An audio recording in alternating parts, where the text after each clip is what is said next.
Chemotherapy ఇచ్చినా chances తక్కువ అని చెప్పారు. మాకేంటంటే 0.1% హోప్ ఉన్నా సరే ఫైట్ చేద్దాం అని ఉన్నాం. పునర్జన్ హాస్పిటల్ గురించి తెలిసిందనమాట.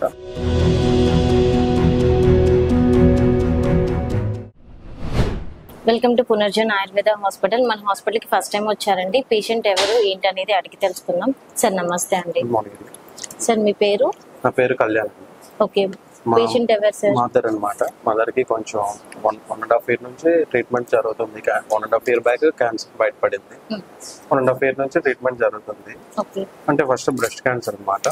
సో 6 chemos, రేడియేషన్, సర్జరీ అంతా అయింది. కాకపోతే లాస్ట్ సైకిల్ అవుతున్నప్పుడు లంగ్స్ కి కొంచెం స్ప్రెడ్ అయిందని చెప్పారు అనమాట. చెప్పిన తర్వాత ఇప్పుడు డిసీజ్ కొంచెం అగ్రెసివ్ గా ఉంది, అది ట్రీటబుల్, కీమోథెరపీ ఇచ్చినా ఛాన్సెస్ తక్కువ అని చెప్పారు. పేషెంట్ పేరు ఏంటి? బి నిర్మల. ఎంత వయసు ఉంటుంది? 53 ఉంటుంది. ఓకే, ఇప్పుడు ఏం క్యాన్సర్ అనేది మెన్షన్ చేశారు సార్? మెటాస్టాటిక్ స్టేజ్ 4 క్యాన్సర్ అని చెప్పి మెన్షన్ చేశారు. అంటే స్టేజ్ 3 నుంచి స్టేజ్ 4 కి వచ్చేసింది, లంగ్స్ కి స్ప్రెడ్ అయింది అని చెప్పారు. ఓకే, ఇప్పుడు మీరు ఫస్ట్ టైం వచ్చారు కదా, మా డాక్టర్ మీ రిపోర్ట్స్ చూసిన తర్వాత ఏం చెప్పారు సార్? పేషెంట్ ఫుడ్ తినగలిగి యాక్టివ్గా ఉంటే మా మెడిసిన్ వాడితే కొంచెం బెటర్ రిజల్ట్స్ ఉంటాయి, లైఫ్ స్పాన్ పెరిగే ఛాన్సెస్ ఎక్కువ ఉంటాయి. ఇంకా పేషెంట్ యాక్టివ్గా ఉన్నారు కాబట్టి మెడిసిన్ వాడడం వల్ల ఇంకా క్యాన్సర్ సైజ్ తగ్గే అవకాశం ఉంది, ఇంకా స్ప్రెడ్ అయ్యే ఛాన్స్ కూడా తక్కువ ఉంటుంది, మోస్ట్లీ స్ప్రెడ్ అవ్వకపోవచ్చు అని చెప్పారు. ఓకే సార్, ఇప్పుడు పేషెంట్ ఫుడ్ అది బాగానే తీసుకుంటున్నారు? బాగానే తీసుకుంటున్నారు. తన సెల్ఫ్ వర్క్ తను చేసుకోగలుగుతారు. సెల్ఫ్ వర్క్ కొంచెం ఇబ్బంది పడుతున్నారు, బట్ ఓకే చేసుకోగలుగుతున్నారు. ఓకే సార్, అంటే 1 day యాక్టివ్ గా ఉంటే ఇంకా ఇంకో డే నీరసం అవుతున్నారు, అలా సైమల్టేనియస్ గా రిపీట్ అవుతుంది అన్నమాట.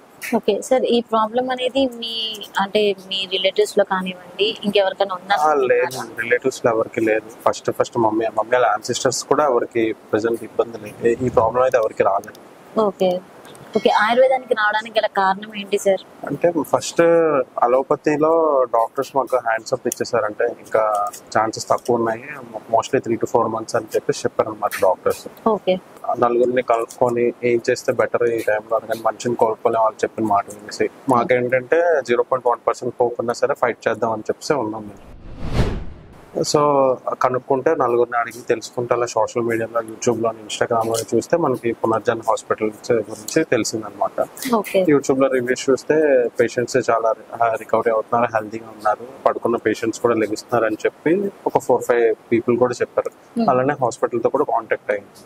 హాస్పిటల్తో కాంటాక్ట్ అయితే మీరు రండి, మీరు చూడండి, వచ్చి చూసి మీరు కన్ఫర్మ్ అయిన తర్వాత మీరు హోల్ హార్టెడ్గా మెడిసిన్ యూజ్ చేయండి, కంపల్సరీ రిజల్ట్స్ ఉంటాయి, 3 to 4 months లోనే మీకు తేడా తెలుస్తుంది అని చెప్పారు. ఓకే సార్, ఇప్పుడు మీకు ఎన్ని రోజులకి మెడిసిన్ అనేది రాసి ఇచ్చారు? 1 month కి రాసి ఇచ్చారు. ఓకే, ఇప్పుడు మీరు మెడిసిన్ తీసుకుంటున్నారా? తీసుకుంటున్నాం. ఓకే సార్, ఓకే, పేషెంట్ కి తొందరగా క్యూర్ అవ్వాలని కోరుకుంటూ నెక్స్ట్ వీడియోలో కలుద్దాం సార్. Okay, thank you.